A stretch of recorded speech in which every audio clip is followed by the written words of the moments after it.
अखंड ज्योति जुलाई 2022 शीर्षक है प्रदूषण की नई चुनौती। अभी तक यही माना जाता रहा है कि एंटीबायोटिक दवाइयों के दुरुपयोग या अत्यधिक सेवन से जीवाणुओं में प्रतिरोध क्षमता उत्पन्न होती है। अब नई शोध से पता चला है कि भारी धातुएं, माइक्रोप्लास्टिक, प्लास्टिक के कण और स्वयं एंटीबायोटिक भी जीवाणुओं से एक से अधिक जैव प्रतिरोधी दवाइयों के प्रति प्रतिरोधक क्षमता विकसित करने के लिए जिम्मेदार है। वैज्ञानिकों के अनुसार औद्योगिक एवं खनन अपशिष्ट, सीवेज प्रदूषण, कृषि और जलीय कृषि से प्रभावित पर्यावरण एंटीबायोटिक दवाइयों के प्रति प्रतिरोधक क्षमता रखने वाले बैक्टीरिया के विकास के प्रमुख आधार बन रहे हैं।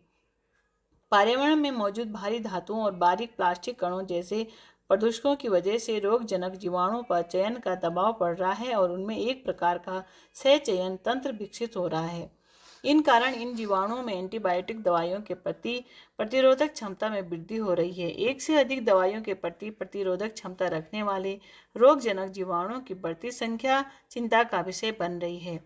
गोवा विश्वविद्यालय के सूक्ष्म जीव वैज्ञानिक डॉक्टर मिलिंद नायक का कहना है कि जो रोगाणु पहले एंटीबायोटिक दवाइयां लेने से नियंत्रित हो जाते थे, अब उन पर एंटीबायोटिक दवाइयों का प्रभावी असर नहीं पड़ रहा है। रोगाणुओं में देखी जा रही प्रतिजैविक प्रतिरोधकता एक विकासशील प्रक्रिया है जो रोगजनक के चयन पर आधारित होती है।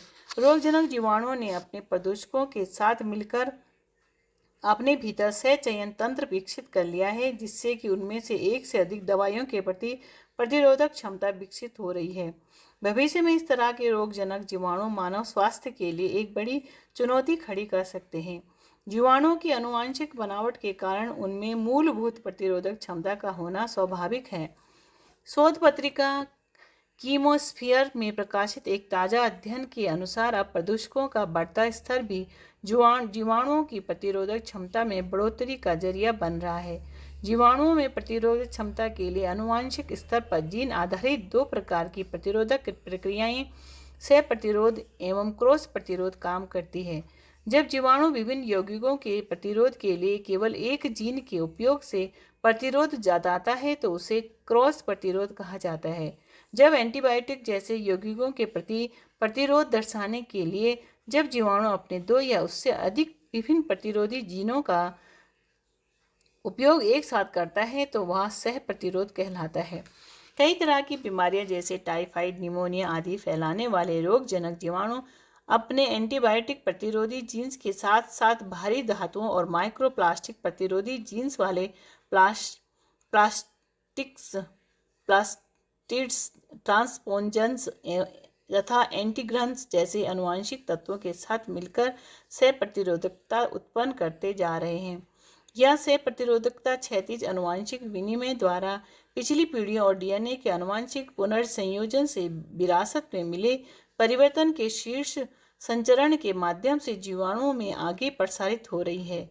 एंटीबायोटिक दवाइयों को बनाने वाली फॉर्मोन से निकलने वाले अपशिष्ट में भी एंटीबायोटिक यौगिकों की प्रचुर मात्रा होती है, जो कि असुरक्षित निपटारे के कारण जलीय और स्थलीय पारिस्थितिकी तंत्रों में पहुंच जाती है। इस माध्यम से मनुष्य के अलावा अन्य जीवों में भी यह पहुंच जाती है। पशु उत्पादन बढ़ाने के लिए बड़ी मात्रा में प्रयुक्त एंटीबायोटिक्स के कारण पशुओं के मल मूत्र में भी एंटीबायोटिक्स पाए जाते हैं। जब कृषि के लिए खाद के रूप में इनका उपयोग किया जाता है तो वे खेतों में पहुंचकर मिट्टी और फिर वर्षा के माध्यम से जलाशयों तक पहुंचकर जल को प्रदूषित करते हैं। एंटीबायोटिक्स का सेवन करने वाले रोगियों के मल मूत्र में भी एंटीबायोटिक्स के सक्रिय अंश होते हैं, जो कि सीवेज के गंदे पानी में पहुंच जाते हैं। गोवा विश्वविद्यालय के जैव प्रौद्योगिकी विभाग के अध्यक्ष का मानना है कि विभिन्न मानव जनित गतिविधियों के कारण लगभग सभी पारिस्थितिक तंत्रों में एंटीबायोटिक पहुंच रहे हैं। भारी धातुओं की विषाक्तता से बचने के लिए जीवाणुओं ने अपने भीतर विशेष तंत्र विकसित कर लिया है। जीवाणुओं में विकसित भारी धातुओं के प्रति प्रतिरोधक क्षमता एंटीबायोटिक दवाइयों से लड़ने की उनकी क्षमता को मजबूत कर रही है। इस कारण अनेक रोगजनक जीवाणु कैडमियम, क्रोमियम और पारे जैसी भारी धातुओं और माइक्रोप्लास्टिक जैसे प्रदूषकों के साथ सहचयन प्रक्रिया करने लगते हैं। करने लगे हैं। संयुक्त राष्ट्र पर्यावरण कार्यक्रम का अनुमान है कि सन 2050 तक मछलियों की तुलना में महासागरों में माइक्रोप्लास्टिक की मात्रा अधिक होगी। डॉक्टर मिलिंद के अनुसार जीवाणु माइक्रोप्लास्टिक द्वारा अपनी कोशिका सतह पर बायोफिल्म बनाने में सक्षम हो रहे हैं। भविष्य में माइक्रोप्लास्टिक जीवाणुओं को एंटीबायोटिक प्रतिरोधी बनाने वाले एक बड़ा वाहक सिद्ध हो सकता है।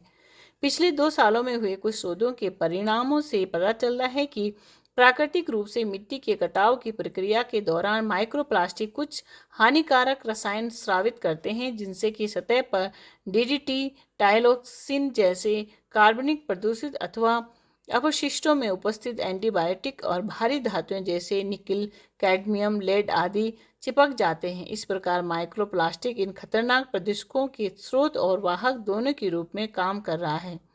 वैज्ञानिकों ने वाइब्रियो नामक मानव रोगजनक को एक ऐसे खतरनाक सहयोगी के तौर पर चिन्हित किया है जो समुद्री पर्यावरण में माइक्रोप्लास्टिक को फैलाने के लिए संभावित वाहक का काम कर सकता है। निश्चित तौर पर दुनिया भर में स्थलीय और जलीय वातावरण में भारी धातुओं, एंटीबायोटिक और माइक्रोप्लास्टिक प्रदूषण को नियंत्रित करने के लिए रणनीतियों को विकसित करने की आवश्यकता है। जब तक हम इस संदर्भ में कटिबद्ध नहीं होंगे, संकल्पित नहीं होंगे, परिस्थितियां और भी कड़ी चुनौतियां प्रस्तुत करती रहेंगी। अतः इस समस्या का समाधान समुचित ढंग से करना चाहिए। शिक्षाप्रद प्रसंग। ईरान के बादशाह ने एक नगर पर चढ़ाई की। नगर छोटा था और उनके पास अधिक सेना भी न थी, अतः उन्होंने बिना लड़े ही हार स्वीकार कर ली।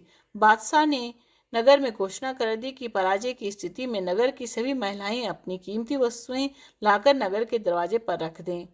अगले दिन बादशाह ने देखा कि महिलाएं बड़ी बड़ी गठरियों में कुछ लाकर नगर द्वार पर रख रही हैं। बादशाह की उत्सुकता हुई कि इन बड़ी गठरियों में क्या है।